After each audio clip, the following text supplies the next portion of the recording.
وزیراعظم شہباز شریف سے world Liberty financial کے وفد کی ملاقات، پاکستان اور لبرٹی فائنانشل کے درمیان مفاہمتی یادداشت پر دستخط، ڈیجیٹل ادائیگی کے نظام میں جدت کے لیے تعاون بڑھایا جائے گا۔ فیلڈ مارشل سید عاصم منیر بھی ملاقات میں موجود تھے۔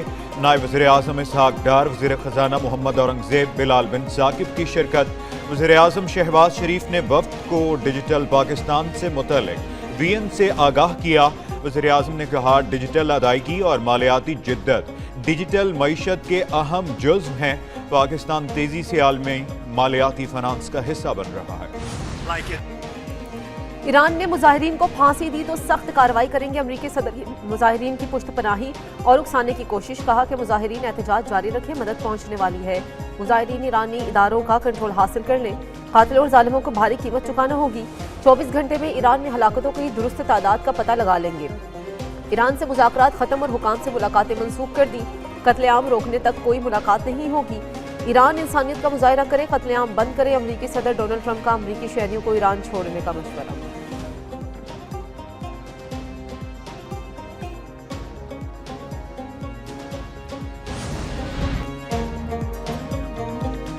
جنگ کے بادل مزید گہرے، امریکہ نے قطر میں نیا air and missile defence cell قائم کر دیا۔ امریکی جنگی طیاروں کے سرگرمیوں میں اضافہ، KC-135 ایئر ری فیولنگ ٹینکرز اور B-52 بمبار سمیت جنگی طیاروں کی پروازیں۔ العدید ایئر بیس ایران کی سرحد سے 200 سے 300 کلومیٹر پر واقع ہے۔ قطر کے العدید ایئر بیس پر 10,000 سے زائد۔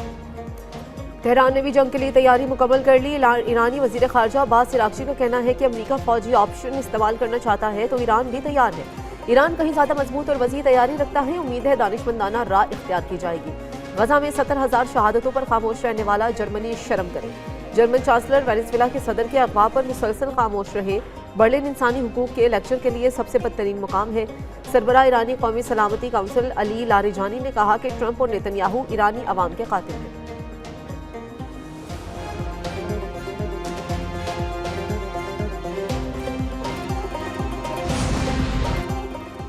امریکی صدر ڈونلڈ ٹرمپ سیاسی عدم استحکام اور تشدد کو بھڑکا رہے ہیں۔ اقوام متحدہ میں ایران کے سفیر امیر سعید کا سلامتی کونسل کو خط لکھا۔ ٹرمپ ایران کی قومی سلامتی کو خطرے میں ڈالنے کے ذمہ دار ہیں۔ امریکہ اسرائیل کی کارروائیوں سے بے گناہ شہری جاں بحق ہو رہے ہیں۔ ایران کی جانب سے خط UN سیکرٹری جنرل کو بھی لکھا گیا تھا۔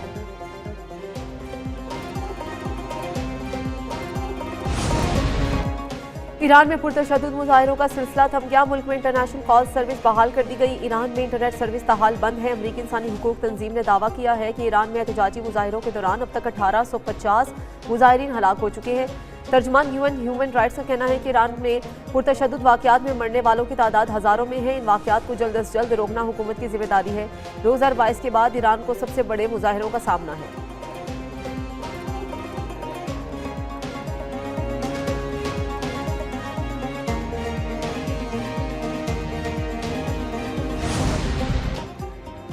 خطے کی صورتحال کے پیش نظر پاکستان کی فضائی حدود کی کڑی نگرانی کا فیصلہ۔ کراچی اور لاہور کے فضائی روٹس مخصوص اوقات میں بند رکھنے کا فیصلہ۔ 14 اور 15 جنوری کو کراچی اور لاہور کے فضائی روٹس بند رہیں گے۔ اس حوالے سے نوٹم جاری کر دیا گیا۔ 2 روز کے لیے مخصوص فضائی روٹس استعمال کرنے کی ہدایت۔ نوٹم کے مطابق کراچی اور لاہور کے فضائی روٹس شام 7 بجے سے رات 10 بجے تک بند رہیں گے۔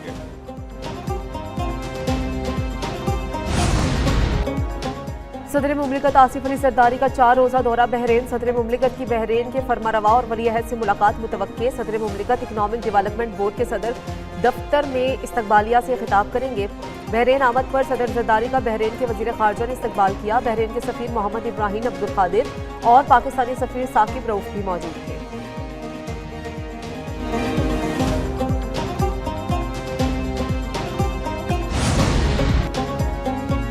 معیشت کی بنیادوں کو مضبوط بنانا ضروری ہے اور معاشی شعبے میں جدید ٹیکنالوجی سے استفادہ حاصل کرنا وقت کا تقاضا ہے۔ نائب وزیر اعظم اسحاق ڈار کا پاکستان پالیسی ڈائیلاگ سے خطاب۔ کہتے ہیں پی آئی اے کی نجکاری کا عمل کامیابی سے مکمل ہو گیا ہے جس سے قومی خزانے پر بوجھ کم ہوگا۔ اسحاق ڈار نے کہا کہ وزیر اعظم کی سربراہی میں حکومت معاشی اصلاحات کے ایجنڈے پر عمل پیرا ہے اور سیاسی مفادات سے بالاتر ہو کر پالیسیوں میں تسلسل اور شفافیت لانا ہوگی۔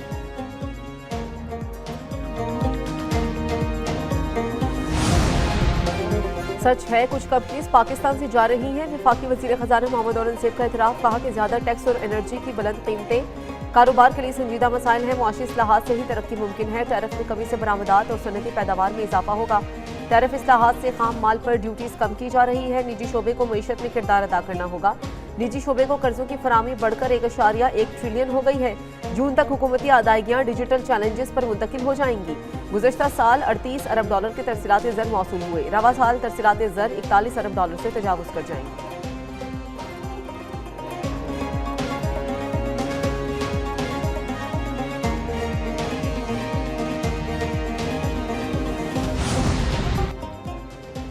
موجودہ مالی سال پاکستان کی معاشی شرح نمو 3% رہنے کا امکان۔ عالمی بینک کی رپورٹ کے مطابق حکومت نے معاشی ترقی کا ہدف 4.2% مقرر کر رکھا ہے۔ عالمی بینک نے جی ڈی پی گروتھ کے تخمینے میں 0.1% کمی کر دی۔ سیلاب کے بعد زرعی بحالی سے معیشت کو سہارا ملنے کی توقع۔ غذائی اشیاء کی قیمتیں کم ہونے سے مہنگائی میں کمی آئی۔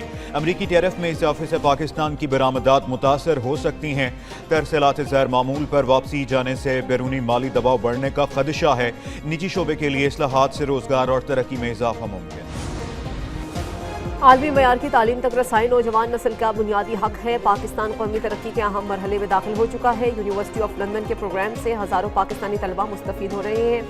قائم مقام صدر یوسف الرضا گیلانی کا اسلام آباد میں تقریب سے خطاب۔ وفاقی وزیر اطلاعات عطا طارق بولے کہ یونیورسٹی آف لندن نے پاکستان میں تعلیمی معیار کو نئی جہت دی۔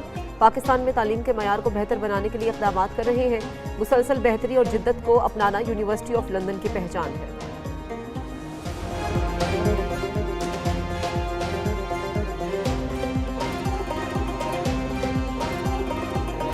جب تک آپ امید کو ڈیموکریٹائز اس ملک میں نہیں کریں گے کہ ہر بچہ بچی جو سکول کالج سے نکل رہا ہے، بالخصوص بچیاں، وہ یہ سوچیں کہ اس بار جو سوئنگ کیا نا بیٹ تو وہ گیند جائے گا، چھکا لگے گا۔ جب تک ان کو یہ امید نہیں دیں گے نا، اور ان کو یہ یقین ہوگا کہ اگر منسٹر کو نہیں جانتے، اگر سیکرٹری کو نہیں جانتے، اگر سستی گیس نہیں مل سکتی، اگر سستی بجلی نہیں مل سکتی، اگر سستا کیپٹل نہیں مل سکتا، اگر ریبیٹ نہیں مل سکتا، تو میرا کچھ نہیں مل سکتا۔ مجھے نوکری دے دو یار، مگر ایسی جس میں کچھ 4 پیسے بچتے ہیں۔ برآمدات میں ترقی ہی پائیدار ترقی ہے۔ خوشحالی کا واحد راستہ پیداواری صلاحیت میں اضافہ ہے۔ وفاقی وزیر ماحولیات مصدق ملک کا اسلام آباد میں پاکستان پالیسی ڈائیلاگ سے خطاب۔ کہا ہر شہری کو کام کرنے کے یکساں مواقع ملنے سے ترقی ہوگی۔ ریاست کو کاروبار چلانے کے بجائے سہولت کار کا کردار ادا کرنا ہوگا۔ نجکاری کوئی منصوبہ نہیں، مارکیٹ درست کرنے کا طریقہ ہے۔ حکومتی کوششوں سے معاشی اشاریوں میں بہتری آئے۔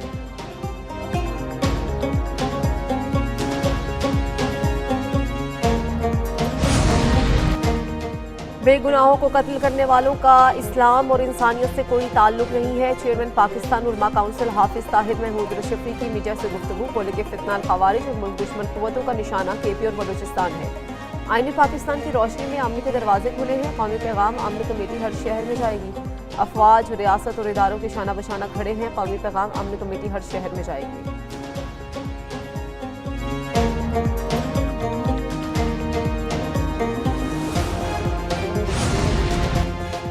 کراچی میں پانی کی منصفانہ تقسیم چاہتے ہیں، اپنے حصے کے پانی کو کم کرنے کے لیے تیار ہوں۔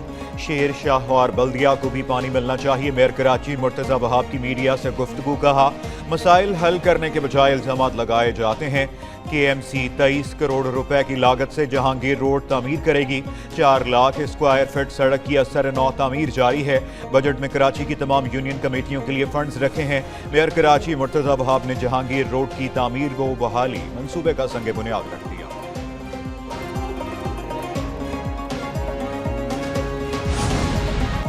اسلام آباد میں 4 بار بلدیاتی انتخابات ملتوی کیے جا چکے ہیں۔ میر جماعت اسلامی حافظ نعیم الرحمان کی میڈیا سے گفتگو۔ کہا کہ اسلام آباد کو منتخب نمائندوں کے انتخاب سے دور کیا جا رہا ہے۔ درخت اور جنگلات کی کٹائی اسلام آباد کا بڑا مسئلہ ہے۔ اسلام آباد میں 40 سے 50 ہزار درخت کاٹے گئے۔ سینیٹ اور اسمبلیوں میں انسانوں کی منڈی لگائی جاتی ہے۔ کراچی کے بعد اسلام آباد میں بھی ٹینکر مافیا تیزی سے پکڑ رہا ہے۔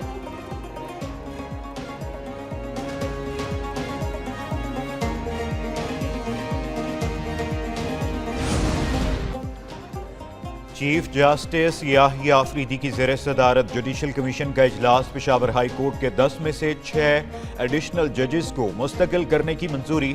جوڈیشل کمیشن اجلاس میں 4 ایڈیشنل ججز کو 6 ماہ کی توسیع کی بھی منظوری دے دی۔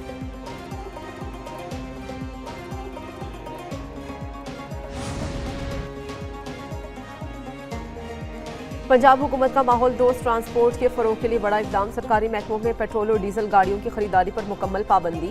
آئندہ صرف الیکٹرک اور ہائیبرڈ گاڑیاں خریدی جا سکیں گی۔ صوبے میں نئی الیکٹرک وہیکل پالیسی جلد متعارف کرانے کا اعلان۔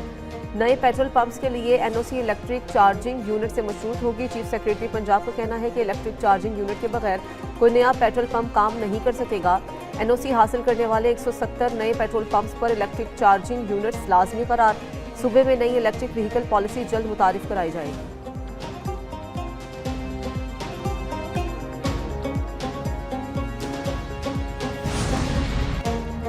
ترکیہ میں غیر قانونی افغانیوں کے خلاف کریک ڈاؤن۔ افغان طالبان رجیم کی انتہا پسند پالیسیوں کے باعث افغان شرپسند دنیا بھر کے لیے وبال جان بن گئے۔ امریکہ اور متعدد ممالک افغان شہریوں پر ویزا پابندیاں عائد کر چکے۔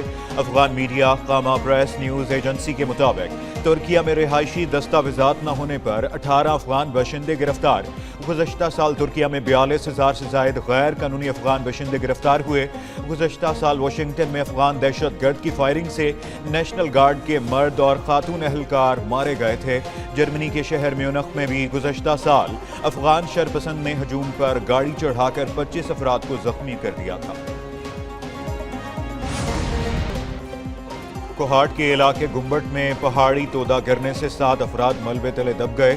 ریسکیو حکام کے مطابق 3 افراد کی لاشیں نکال لی گئیں جبکہ ایک شخص کو زخمی حالت میں نکال لیا گیا۔ دیگر افراد کی تلاش کے لیے ریسکیو آپریشن جاری ہے۔ دوسری جانب فیصل آباد میں سمندری روڈ پر کنکریٹ کے بلاکس کے نیچے دب کر 2 مزدور جان۔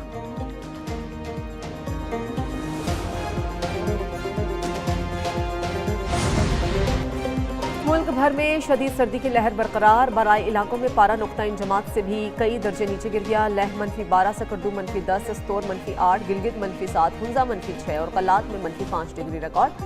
مری -1، کوئٹہ اور مظفر آباد میں 0 ریکارڈ کیا گیا۔ اسلام آباد میں پشاور میں 1، لاہور اور سکھر میں درجہ حرارت 2 ڈگری ریکارڈ کیا گیا۔ شدید برف باری کے باعث سیاحتی مقامات کی رابطہ سڑکیں بند ہو گئی۔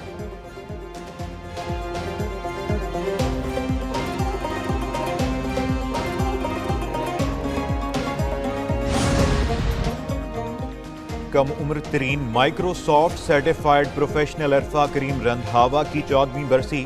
عرفہ کریم نے IT کے شعبے میں اپنی صلاحیتوں سے ملک کا نام روشن کیا۔ عرفہ کریم کو فاطمہ جناح گولڈ میڈل، سلام Pakistan youth award, pride of performance اور دیگر اعزازات ملے۔ فیصل آباد میں پیدا ہونے والی عرفہ کریم صرف 16 سال کی عمر میں خالق حقیقی سے جا ملی۔